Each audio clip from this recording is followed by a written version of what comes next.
the first thing the boss did after his massive victory in the last chapter was he opened up all the secrets.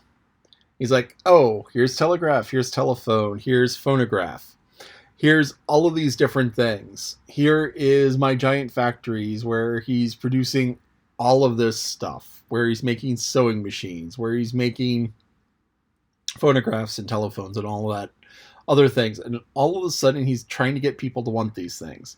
So he takes the knights and he changes them, convinces them to be traveling a salesman, going from place to place to place, saying, here, buy this sewing machine, buy this. And he's doing it on installments, which means that he's just constantly raking in the money.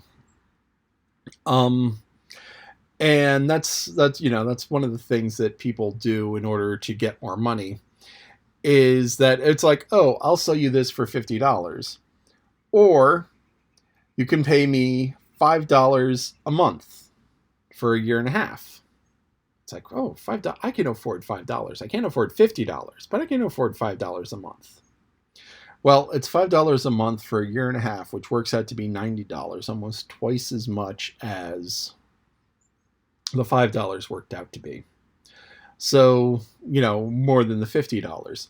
So he's selling these things on installment. And he's getting the knights. And there's a little brief bit in the middle. And I'm not sure how this came up.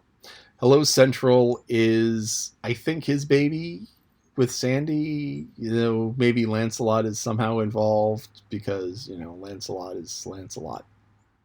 Anyway. So there's a little baby, the baby's sick, and the baby gets better. And then he goes on to baseball. So that whole little thing in the middle is just sort of kind of pointless, but maybe it'll be more important later on. I did a search back through the book, and it's like, there is no baby, there is no Hello Central. But we'll go on and see. And then he has baseball. He's like, I'm going to bring in baseball. And so, this gives the knights something to exercise. This gives, this allows them their popularity. This gives them something to do to keep them out of trouble. And baseball was a hugely popular sport in the 19th century. There are stories of Civil War battlefields where they take a timeout and they play Yankees versus the Rebs in a game of baseball. Where it's like, okay, they're lined up to fight, but yeah, we'll just have a baseball game and fight tomorrow. And so this was one of those things that just happened. And baseball can be a great sport. It's a lot of fun to watch. 2 teams of 9. Then sometimes in the American League, you have a designated hitter, which is somebody who hits for the pitcher, which allows specialization because you have this one person who doesn't have to do anything but hit the ball and run. And you have someone who only has to throw the ball and maybe catch it occasionally if things go wrong. But that allows pitchers to be so much more dominating because they don't have to worry about taking a slot in the batting order and they can just practice their pitching. So anyway, he gets baseball set up. And the knights are playing in armor, which is just absurd because you can't really run well in armor. And he describes it as he describes them sliding into first as an ironclad coming into dock. Now, ironclad boats were developed during the Civil War. The North had a bunch of them, and the South had a couple. And the idea is that you take a steamship, because you can't really have sails on this, and you cover the top with metal. And the cannonballs just kind of bounce off. And one of the most famous battles during the Civil War, probably the best known naval battle of the Civil War, was the Battle of the Monitor and the Marimak. So actually it was the Monitor and the Virginia, because the Marimak was a Union ship that was sunk, raised by the Confederacy, and then armor plated. So you had these 2 ships going at it. And the Virginia had 4 cannons pointed out both sides. Little doors. So they open up the doors, they put the cannons out, and they fire. And the Monitor only had 1.